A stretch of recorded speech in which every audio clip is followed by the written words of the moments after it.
Hi, Pam. Can Hi you introduce there. us to this cute little budgie? Yeah, so Ruth is a wonderful girl budgie, and we can tell by the coloration on her nose, which we call the cere. Hmm. She originally came to Mickaboo from the Santa Cruz shelter, and whenever that happens, we don't have a complete history of the bird. Hmm. We can say, though, that she came to us in September of 20, thereabouts, and was adopted actually by Mickaboo out to a loving family. However, much like we heard about Daisy, Ruth became aggressive with the other budgie in the household. Mm. So, therefore, the adopter returned Ruth back to Mickaboo about a month after adoption. Mm. And Hmm. we are looking for a new home for Ruth. There is speculation that the that Ruth might be best as a single budgie, but we don't know that for a fact. We know that she was aggressive with one bird, Hmm. right? And Yeah. in the wild, if anybody has ever seen wildlife photographs of Australia, there are massive flocks of, seems like thousands of budgies. So we generally at Mickaboo say that if you're going to adopt a budgie, we want to see them in a flock of two at minimum. Hmm. We, don't know that Ruth is so far of an outlier that she would be suitable for only being a single budgie. Hmm. But we do have knowledge that she can be aggressive toward a fellow budgie, so that is a cautionary point. Got it. So is that something, I assume she's probably in quarantine right now, having come back from her adoptive home, and then are we going to maybe see how she gets on in a flock after she's finished quarantine? She's actually well and done with quarantine. I've not been given another budgie to foster, Ah. which might then generate some questions after this virtual adoption fair. However, at this point, she is the only foster budgie that I have. I Uh-huh. will say, as another data point, that she is sharing a living room, my living room, with Hmm. foster cockatiels, Mm. and they come out one species at a time now and again. And Hmm. when the cockatiels land on her cage, she's not one to aggressively go after their feet, which sometimes birds do when they feel their territory has been invaded by somebody Hmm. landing on my house. Hmm. She doesn't do that. So the idea of the aggression, I think, again, small sample size, one bird, Yeah. right? Yeah. And when she's the one that's out loose, she's not going after the other birds that are in their cages. Got it. So, So I think we would probably expect her to be a pretty ordinary budgie who gets along with most other budgies. But yeah, I'm sure even when you look at those flocks in Australia, there are individual birds who don't care for each other very much. But when you right. live in a large group out in the open, you can steer Yeah, clear of that one right. bird who drives you crazy. So, Right. I mean, I think it's a bit like people. I mean, if you put two people in a confined space for a really long period of time, yeah. at some point, they're going to have, some kind of a controversy that might Mhm. come to blows. But if you have a big enough living space where everybody can go to their own, perch, Mhm. and a good enough living situation that nobody's fighting over a single food dish or a single water dish or something Yeah. like that. That goes a long way toward letting people or birds, blow off steam without it becoming physical. So I see here that Ruth is quite fond of her millet, as most budgies are, and even has a nice technique for grabbing it with her foot after she gets it with her beak here. And then I saw her before holding it with her foot so that she could eat it easily. What else does Ruth like to eat?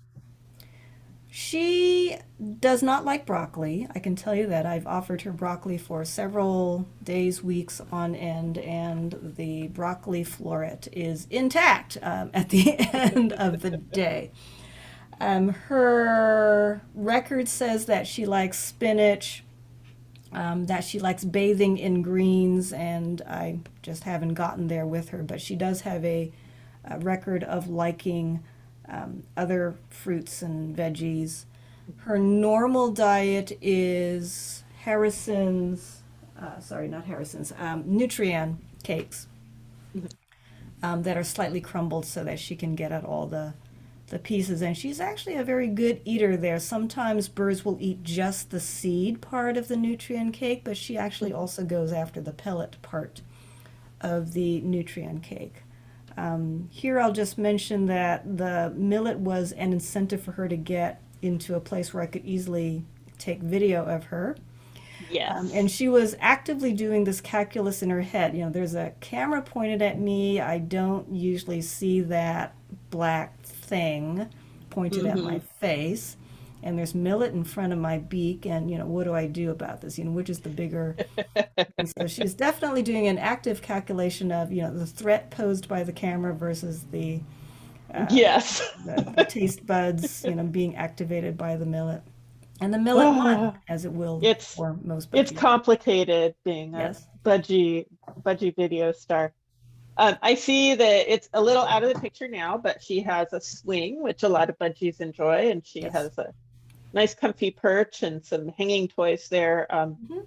What kinds of toys does she like to play with? What kinds of activities does she have? She likes mirrors. So the Mm, swing that you alluded to, we can see part of it there, yeah, it's is the little a blue thing off on this side. yeah, so her swing is a pink contraption that has two twirly things on either end of the hanging device, one of which twirls and the other one um, has a round mirror that also twirls. Mhm. On a, she actually picked this cage. I had a couple of open cages the last time I let her out, and she was flying around here and there, and she flew into this one toward the end of the day and wanted to stay there. So, in her other cage, she has a more conventional hanging mirror, and she would sleep right next to it. Aw. Yeah. We have an audience question. Mhm. It's a little more, it's not really Ruth specific, but is it natural for budgies to have a pecking order like chickens? I would say that in most societies, humans included, there is a natural tendency to have some kind of a pecking order, or you know, who's the alpha, who's you know leading, who's following idea.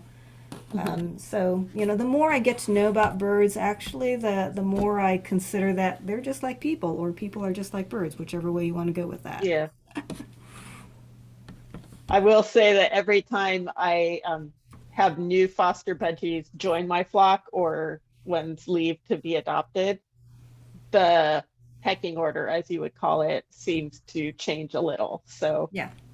while there are orders of who's calling the shots and getting the best spot on the perch, it does change with time and situation. Yeah, So I mean, it's just like when you have a reorganization at work, you yeah.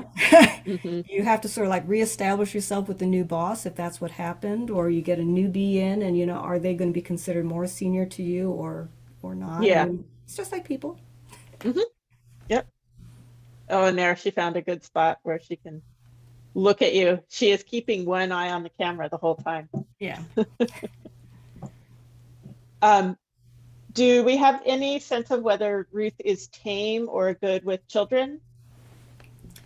I don't have a sense of the children piece of it. I will say that it's been said if you hold millet in your hand, there's the millet idea again, that she'll Hmm. eat millet out of your hand. Mm-hmm. She's not been known to perch on a finger. Uh-huh. I will say, as part of a you know kind of a funny story, that if anybody watched the Boba Fett episode this past release, there was a short segment about the Mandalorian getting a new space plane, as it were, and being told, you've got a starfighter, fly it like a starfighter, not like a ship. And she is like a starfighter. I mean, if you let her out, she is fully flighted. She loves to fly, and she is very adept at flying, even in an unfamiliar space. There is no way, unless you spend hours, that you are going to catch her. This kind of thing. So what I tend to do is, until she gets a little bit more confident that I'm not going to kill her, is I look for a space of time where I know nobody's going to be ringing my door, or doors aren't going to be opened unexpectedly, and for sure not opening windows. And I just let her, fly around. I mean, I monitor her because there are other cages with other birds, so that nobody's, getting in each other's face with bad consequences. But otherwise, she can go wherever she wants, and she loves just going here and there and everywhere. And sometimes she'll land on my curtains, at the top of my curtains, and, upside down, and just kind of watch me for a little while, and then fly off to somewhere else. Little bat bird. Yeah, so that is her main enjoyment, but I have to watch my schedule when I let her do that, because I know I can't get her back, on a timed basis into whatever cage I want. The thing that I do about that sometimes is I let my less tame birds out before I feed them, Hmm. and then dinner can be some of the incentive to go back in. Yeah, yeah. Millet is also very helpful, particularly if it's toward the end of the day, saying, "Okay, do you want to snack? You want dinner? Go But there here." is still the chance that they'll say, no, thanks. I'd like to Yeah, fly some more. yeah.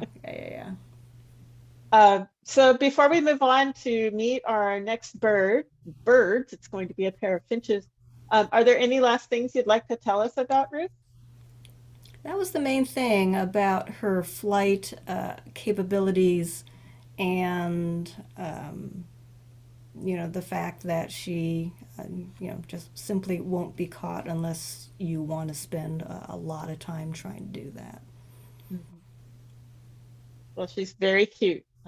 She is. Maybe her new family is watching today. We can Yeah. hope anyways. Thank you for introducing us to Ruth, Pam.